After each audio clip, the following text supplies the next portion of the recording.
About 1 year ago, everyone was still wondering if it was even possible to 1v7 against the insane AI. It took me a long time, but after a lot of practice and figuring out strategies, I managed to become the first Terran in the world to complete it.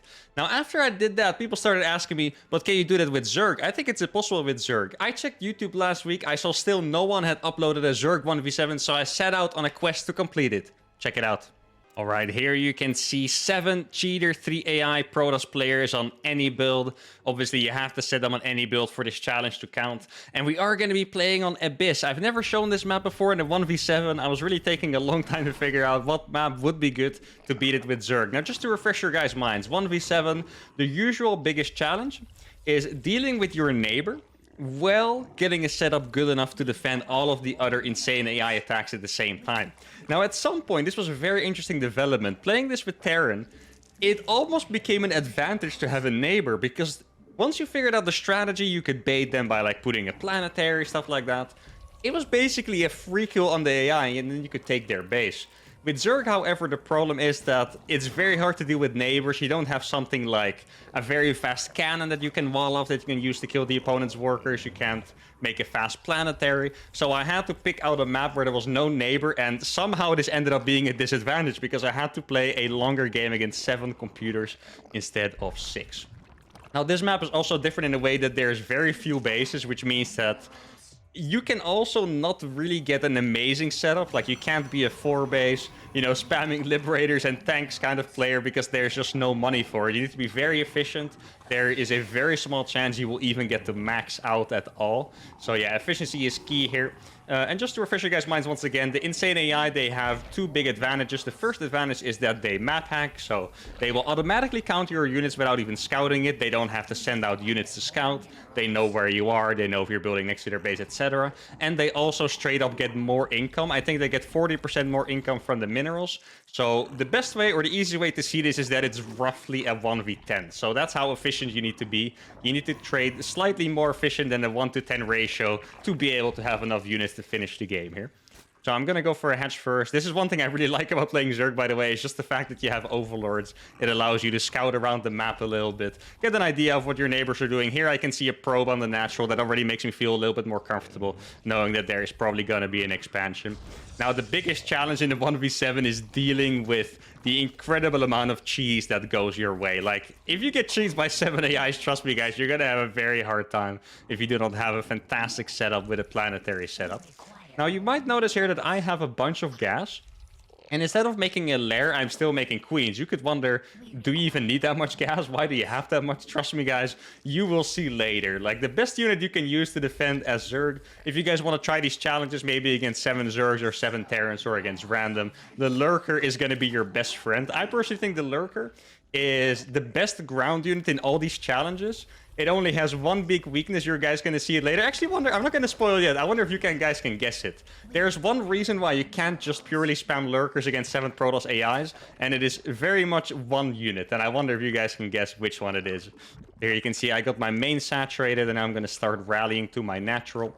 I'm going to have to go for lurkers pretty fast. Though it was really fun figuring out the Zerg strategy, because the Zerg strategy is so weird. I've heard pro players say that it's impossible because you just get overrun at some point. And trust me, guys, you might witness the biggest army you have ever seen in a few minutes. The army that the 7 Protoss players throw at you is absolutely incredible. Now, sometimes I look around my base, you might notice what I'm doing is I'm actually kind of trying to measure where I want to wall off. Now, you might think, walling off with Zerg, how are you going to do that? I'm going to use evolution chambers for that. So you can put out creep tumors, and then you can wall off with evolution chambers. Without a wall off, I want to say, probably for every single race in every matchup, you just need a wall. You're not going to win this without a wall. You need to make cover for your units. If your units are going to be openly vulnerable, you're just going to have a very hard time. Now, this is going to be something very interesting. I would have never expected this to be the right choice until we figured it out, but there, you might think I made a Hydralisk then. I'm not sure if you guys were paying attention to that. You might think I made a Hydralisk then, but in reality, that is an infestation pit, and you're like, what the hell? Are you going to hold them with infestors and have unlimited energy? No. But what I realized is that you must go for a fast hive so you can get the lurker upgrades. Lurkers if you play a lot of 1v1, you might think of them as a very strong unit, but I know from experience that without the upgrades, it feels like infinitely weaker. They don't quite cut it without the hive upgrades. They get more range, they burrow faster.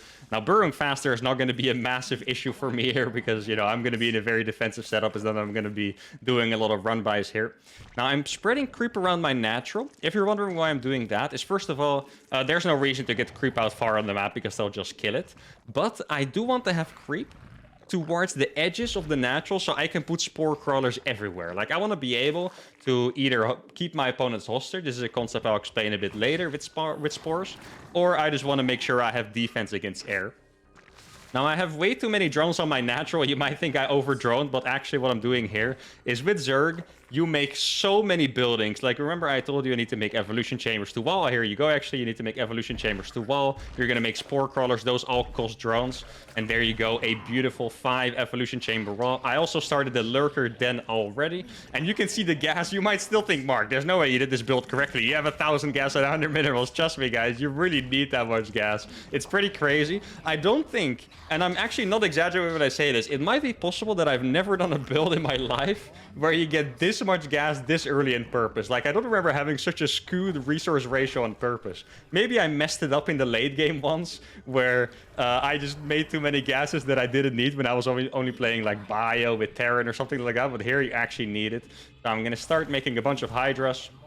Those obviously are going to be turned into lurkers. I started my range upgrade already. At least I should have at this point. I'm not 100% sure if I should have. Also, by the way, I forgot to mention at the start, if you guys are wondering why this is a voiceover, it's because these challenges are so freaking hard. If I had to commentate every single attempt I did, I might die. That's how hard it is. So I'm also going to reveal how many attempts this took me at the end, you know, to get such a good run here. So definitely stay tuned for that. But here you can see I'm making lurkers and spores. Now, the positioning on the spores and lurkers is something I struggled with a lot. I just didn't quite know, should I put the spores back, the lurkers further back? But one thing that's super, super comfortable here. Notice that my entire gas bank is gone, by the way. That's exactly what I was talking about already. What's super comfortable is that lurkers... I didn't know this since I'm not a Zerg main, but lurkers take very little space. You can build spore crawlers almost in them. So as you notice, some of these lurkers quite literally look like they're inside the spore crawlers. And that's going to be the best way to do it. So I'm really going to sandwich these lurkers with spores, keep the units really close together. So my lurkers cover the spores, and my spores cover the lurkers from stuff like Void Rays and stuff. And they are going to make a lot of Void Rays, trust me. Now, notice that I have a Spire. I wonder if you guys can guess what that is for as well. So, I have to give credit where credit is due. This is not something I figured out myself. This is something that Ophidian figured out. It took me a long time to figure out how to do this, and I got advice from Ophidian here, is that you need to go for Brute Lords eventually. And you could wonder why, because Brute Lords, they are very good anti-ground unit, yeah? It's amazing. But yet, is it a unit that you would trust to beat an army 10 times as big as yours in terms of resources? Probably not, right? Now, the thing is, Brute Lords are very good at messing with the AI. Like, if they make units, they're always gonna put some force fields where the Broodlings are, hindering their own army. They might back off a little bit more. They might very awkwardly blink Stalkers forward to try and catch the Brute Lords, and that's why they're so good. I didn't quite exactly know how many lurkers I wanted to go for. At some point, I was making 12 lurkers. I think here, this kind of looks like it's 11. Maybe it's 12, I'm not sure. But I really tried to go somewhere between like 10 and 15 lurkers to see what the right count was. And the best answer I could find is that you don't want too many. I really think that 10 to 12 lurker is the sweet spot. Now notice how many spores exactly I'm making. There's one more reason that spore crawlers are super important besides killing air, by the way, and that is killing the observers. There's one really big weakness that the Protoss AI has. And this is, I think, because this was introduced later on in the game, not quite from Wings of Liberty, is that Protoss AI does not use oracles to detect. Oracles are by far the best detection against lurker. You can just cast a spell on the lurkers, and then they will be detected for the next, I think it's 15 seconds after the new change. I'm not 100% sure, but they're detected for a while. Spore crawlers, however, are going to be destroying observers. Now, I have lurkers. I have Brood Lords. The third step, and a very important step, is making a lot of queens. Early on, I didn't have any minerals to make queens. Remember, I had 100 minerals and 1,000 gas. But now you need to make queens to transfuse. Your units are always going to take damage. Even though you have... I almost have the most perfect anti-ground army ever here, but you're still going to need a lot of transfuse. So here you go. The first army has arrived, and my Brood Lords finished perfectly in time with this build order. Notice how the force fields are really making this awkward for the Protoss army.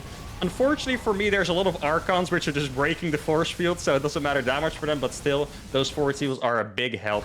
And this first fight went so good for me that I realized... Oh, trust me, this fight's gonna go on for an eternity, by the way. Like, these fights are absolutely insane. Look at that army already. It is so crazy. But I could already notice that my setup was really good because these fights were going better than normal. The 5 Evos followed directly by a layer of spores, with the lurkers behind them, and then a couple broodlords above them with the queens, making more and more spores as well. There we go. I need to be very careful with these Evos. These Evos, as soon as they die, you have to rebuild them. And that's what I mean. And this is the unit, by the way. I wonder if you guys guessed it, but the unit that prevents you from just playing lurkers and being fine is the Disruptor. At some point, they show up with like 30 Disruptors, and if you only have ground, no Broodlings to destroy the Disruptors or force them to shoot Novas early on. Disruptors will destroy your lurkers, and you just have no chance. If Disruptors didn't exist, you could quite literally make 30 lurkers with mass queens and spores and win the game like that, but because of this, it's not possible. Now look how insane this army is, guys. I've already done so much damage. Now you see they're still breaking through. The Evos are going down, and this is a big problem. My army is going to be vulnerable now, but I do still have transfuses. My lurkers are slowly getting back up to health, and so are the Broodlords. One of those Broodlords is orange. I need to transfuse that pretty soon. And then you also have to keep making queens forever. And notice what I said, guys. I'm running really low on minerals. This map does not have enough bases, so I'm only at 127 supply. Well, if I had to guess, all my opponents combined are probably chilling at 1,000 supply or so. So this is a very, very difficult trade here. Now, I have to admit, guys, I'm not typically the best at hotkey. Oh my god, look at that freaking army. That's exactly what... You can even see me smile there. I was like, what the heck is this? Am I supposed to be... That is actually an incredible army. So many Disruptors. I can only be lucky that I have these Broodlords to actually mess with the AI a little bit. Notice how I'm also running out of workers slowly on the natural. I need to remake so many buildings over and over. The Evos keep falling. I need to rebuild the Evos. I need to make new spores. And I don't even have a proper saturation on my natural anymore. I don't even have money to rebuild those drones because I have to remake these Evos all the time. And trust me, guys, this is absolutely crucial. If you don't have the Evos, you do get killed at some point. One thing that I really learned in these 1v7 AI challenge that I always do is that you can never be too confident, because sometimes you're absolutely destroying the army for what feels like free for 30 minutes, and you're like, ah, now I can move out, and then I have another absolute monster army and they kill you, or you don't rebuild your wall once and you get absolutely obliterated. So you need to be very, very consistent, keep rebuilding the wall. If you notice, sometimes I even use the Queen's Transfuse on my evolution chambers because I just really want those walls to stay up. Here I'm struggling to rebuild a little bit, I think because my wall is so tight with the lurkers and spores that my drones barely fit. There you go, it's finally going to be rebuilt. Notice how the other Evos are getting red HP. I did also experiment with getting upgrades here, but for some reason the upgrades never quite seemed worth it. Whenever I got upgrades, it didn't really add that much to the game, and it was just one less Broodlord basically, right? Or one less lurker, for example. Now, one thing that I could really tell was making this run go better than normal is that I had all my lurkers alive. And almost all of my runs at this point, I would already be down to 5 or 3 lurkers or so and have to rely on Broodlords completely. Now, I mentioned I followed 3 steps. We got the lurkers out, we got the Broodlords out, and then we started spamming queens for mass transfuses. Now, there's one more thing you have to add, and that is the Vipers. Vipers is an energy unit that can basically get free infinite value over time if you use them correctly. So I'm going to use Vipers to, for example, abduct these Void Rays into my Queens. Queen is a really good unit against the Void Ray, but because of all the other units on the field, you can't quite reach them. So I'm going to have to use some abducts. If there's maybe like 8 Void Rays together, I can use some parasitic bombs. You can notice the Void Rays are starting to break through already. I want to bet some of you guys thought, oh, he has the setup already. He has won the game. And now you can see that they keep breaking through, and it's really difficult. I'm starting to run a bit low on Spore Crawlers as well on the left side. That is very worrisome. Void Rays do destroy Broodlords pretty fast. And one thing that surprised me is that the AIs are actually pretty good at targeting their Void Rays on Broodlords. Even if there's units underneath, sometimes they just go for the Broodlords, activate their Prismatic Beam. That was about 10 Disruptors shooting at a few Broodlings. That really showed that one moment right there, if you took a screenshot, that really showed how lucky I was to have these Broodlers and how good of a counter this is to the Disruptors. You can tell they're very often not connecting. Sometimes they do connect with my units, but most of the time they kind of kill the evos or just hit brootlings instead. Now there's one really important thing here, guys. The queens, I have them all on a hotkey. You need to keep them relatively back or tucked in behind the wall very nicely. You do not want the opponents to send Disruptor Novas at your queens, because that means they're either going to hit the queen and kill it. They might also just hit the Spore or the Lurkers, right? And you really do not want to lose any units here. Now, I got 155 supply. At this point, I can guarantee you guys, this is already the highest supply I've had in any of my runs. So here, I was starting to get pretty happy. I was like, you know, even if I don't finish this one, at least I know there will be hope for the future that this challenge is possible. Now notice how I'm still being very consistent that we're building this evolution chamber. Super, super important. And I told you guys at 8 minutes, this fight was gonna take a while, right? Tell me I was wrong, guys. 14 minutes and 18 seconds in, this fight is still absolutely going. Their army looks as if I haven't killed a single unit. Look at that freaking army right there. I'm not even looking properly at my own units, and their army still reaches so far back that I can't quite grab it in one screen. There we go, more and more Void Rays coming in. And it's also very hard to keep making queens, by the way. Ideally here, I just make 30 queens and then my units will never die, but I just don't have the money for it. This is also something I learned from my Terran challenges against the AI, where at some point, you start mining out. Here you can see my main base is pretty much entirely dry. I think there's 1 mineral patch left. Here there's 4 mineral patches left. At some point, you're going to run completely out of money. And then what I learned in the Terran one, for example, is that you kind of needed to save money to either repair or, for example, just replace a unit. Like, sometimes you just get to a perfect army composition. Here, my goal was to get 20 Brute Lords and 5 Vipers. Now, I think because I did lose a Brute Lord, maybe 1 or 2, I think I might lose a few more. I can't really get to those 20 Brute Lords anymore, but that was the goal. And beyond the perfect army composition, sometimes it doesn't matter that much what you have. This is a very weird concept to explain. It happens the same in a normal 1v1 game. Let me sketch this for you guys, for example, right? Let's say you go up against a Protoss army that has 5 Storms and you have 30 Marines. Sometimes it doesn't really matter if you have 30 or 50 Marines, right? Because if you have 50 Marines, your army will be more clumped and there's just a bigger chance that the Storm hits a lot of Marines. Where if you have 30 Marines, you're probably still going to kill the Templar, but you might just lose less Marines for it. It's kind of a similar story here. Whether you have 20 Brute Lords or 23, I'm not quite sure if it mattered that much. If you get overwhelmed by Void Rays, you would get it with both counts. So at some point, like here, I don't really want to make units anymore. I just want to see what I'm going to lose and whether I'm going to make more units. Now, I told you guys a while ago I was going to explain a concept of keeping your opponent a hostage. This game, it actually didn't happen, maybe because of the spawn location. But notice how I put a lot of my Spore Crawlers to the edge of my natural.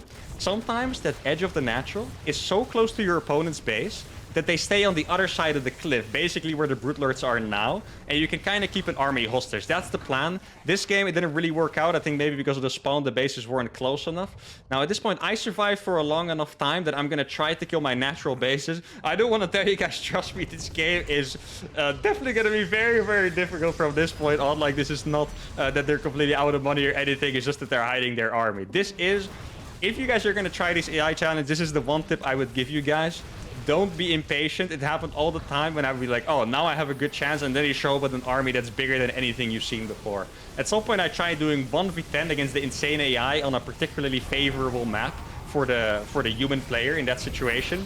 And for 35 minutes, I would be slapping them, and then I was like, okay, now it's good. And then for some reason, every single game at 35 minutes, they would attack me with literally the biggest army I've ever seen of like 100 Ultralisks.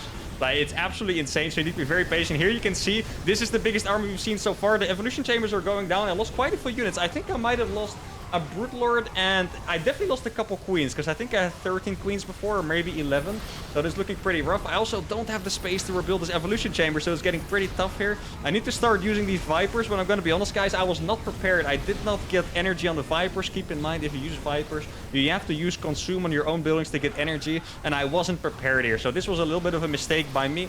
I wasn't 100% prepared for this attack, and that is also a little bit my overconfidence. At this point, it looks like I'm going to get broken, but I still have all the Brute Lords and the Lurkers alive. I have a lot of queens, which are going to be able to deal with the Void Rays. There are so many queens, though. Here, I was trying to use Parasitic Bomb, but I just don't have energy for it. If you guys know what Parasitic Bomb is, it's an incredible anti-clumped air spell that does a lot of damage in Splash.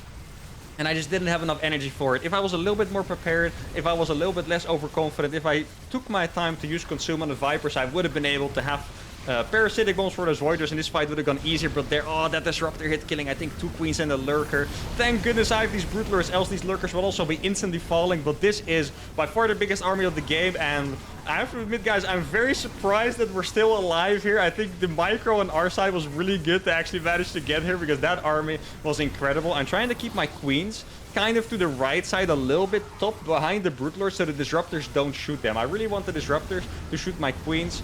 I still have 7 alive, which is more than I expected, and I have, I believe, 4 Vipers. Now you can see that even I used to be a pro player, these kind of games are so stressful with such a big army that I'm also struggling to tell my Vipers to go consume, because that's what I need to do at this point. But I'm really focused on just microing this properly, not letting another Broodlord die, using the transfuses.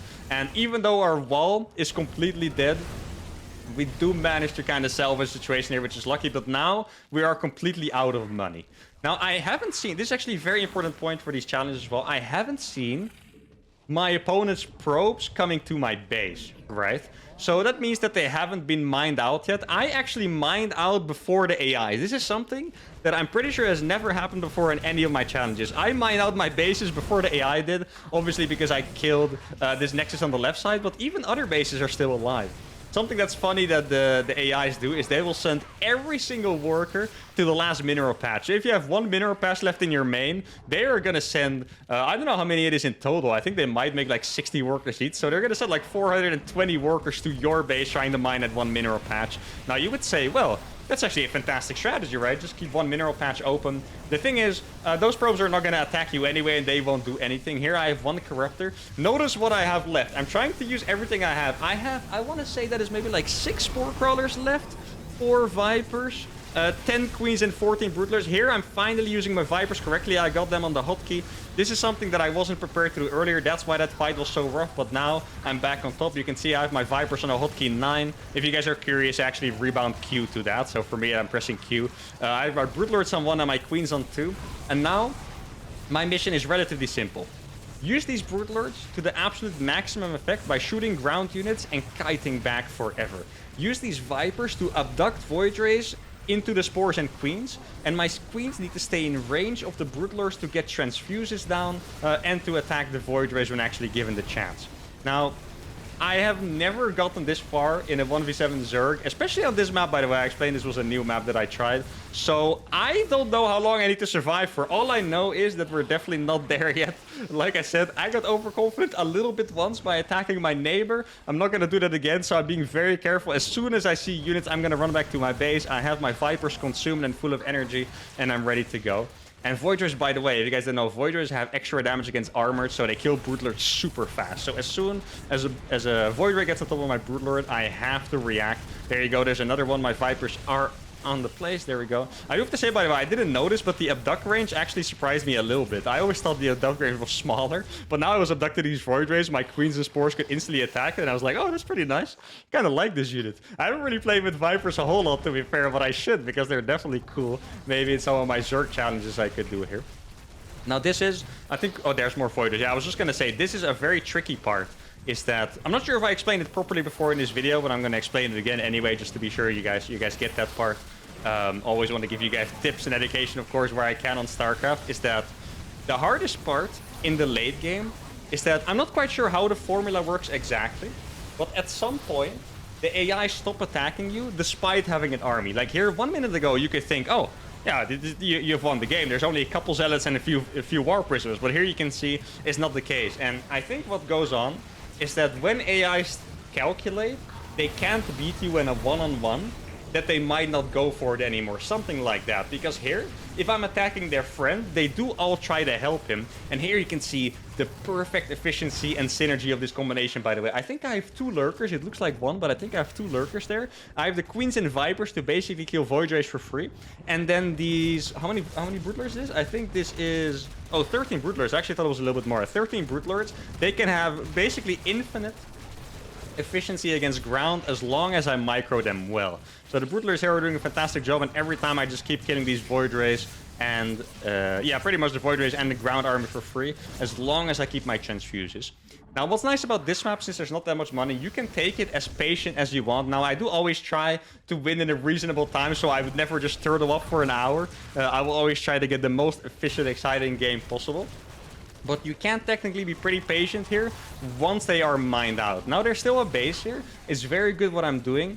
And I'm just baiting the neighbor's army, or well, the enemy's army to help my neighbor here. And there you go. There's 2 more Void Rays killed, a bunch of Stalkers and Sentries going down. Sometimes I really like looking at the graphs of these kind of games, by the way, because it's shocking at how many units they have. Tell me this is not shocking, guys. You guys have watched me battle non-stop for 16 minutes, and they still show up with an army that looks like 150 supply every single time. It's crazy. Now, luckily for me, this army seems to have no anti-air, so these Immortals and Colossus are gonna die pretty fast.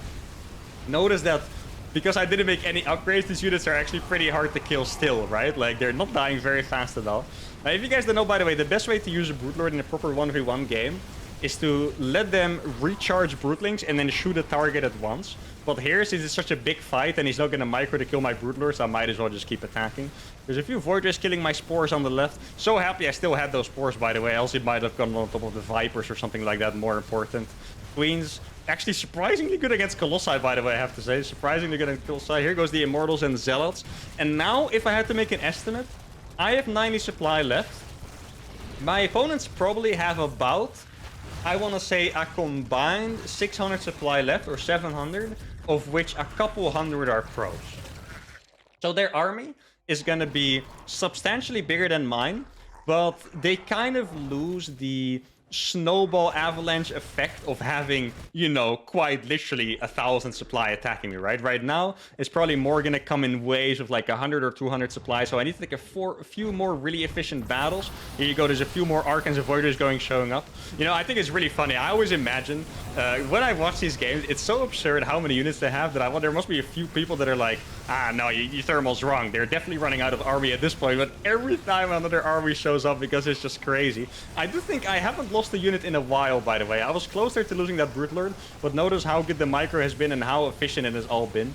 And if the games are a little bit slower like this, it also benefits me because my Queens can recharge energy. Early on, when I was getting attacked non-stop for 10 minutes, I saw my Lurkers being ready speed, but I didn't have energy to transfuse, and it was really frustrating. But at this point, I actually do have pretty much full energy on all these Queens, and now I think we might start getting control of the middle of the map. Normally, I would not recommend going to the middle of the map at all because you get surrounded, of course, but in this situation it's different. Here it's going to be good, and it's going to be good for the reason that they don't have massive max out armies anymore.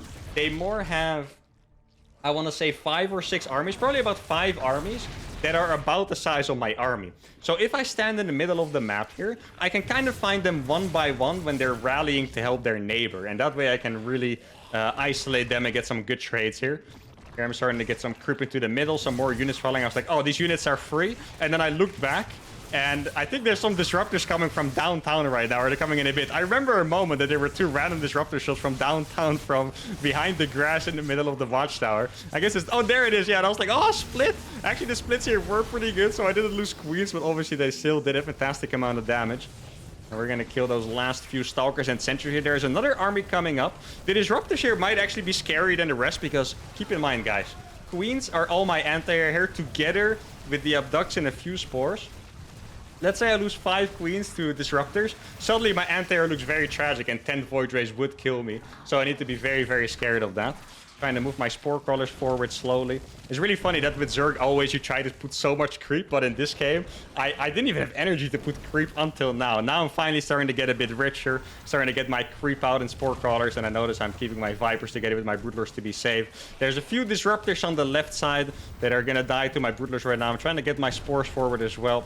And at this point, as you can see, the army on the left, this army is gonna die. And this was pretty much the last army of the game. And at this point, I knew I had done it. Because if you look at the minimap, if you look at the watchtower and the surroundings, you see there's no army coming to help the neighbor, which means that this was pretty much the last. And from this point on, I'm actually not gonna show you guys all of it, but from this point on, I go by base. I sprint my Queens, I sprint my Lurkers, I sprint my Queens, and I kill all their bases slowly, one by one. There was one more really funny moment in this game where I attacked the base left of me, and remember what I told you about all the pros going to the last mineral patch? And as I flew more here, I realized how many freaking probes were here. They quite literally had 200 probes stacked on the last mineral patch. And here you can see me entering the last AI's base. I have killed all of the next side, forced them all to surrender, and there was only one AI left in my way. Now, I do think it's funny that I play without the team colors on, so they all look red. It looks like we have one insane player against me that played with 14 bases against 2 and still couldn't do it. Cheater 6, insane AI, is about to tap out after he loses his Nexus, and there we go. 1v7 with Zerg has been completed, and it is official. I'm very glad that I was able to get this achievement as well. And look at the efficiency here. Absolutely insane. Only 13k lost against probably a combined, I don't know, is that like 350k or so? 13 Brutalers left, 2 Lurkers, 1 Corruptor, 4 Vipers, and 8 Queens. Absolutely beautiful game. Really enjoyed figuring these out. Let's look at the Brutaler kills. I saw one with 77. And is there any with more? I think 77 was the highest, right? 77 kill Brutaler, and maybe... Did I see an 81 or did I imagine that? I'm not quite sure. Here you go. Let's look at some of the stats. Obviously, I was the fastest player. Score screen actually didn't look that one-sided. This always looks really funny. There was so many killed units and structures compared to them. And here, look at the graph. My army was big at the end, and we managed to do it. Thank you all for watching. Hope you enjoyed this 1v7. Make sure to give the video a like, subscribe to the channel, and I'll see you all for the next one. Adios.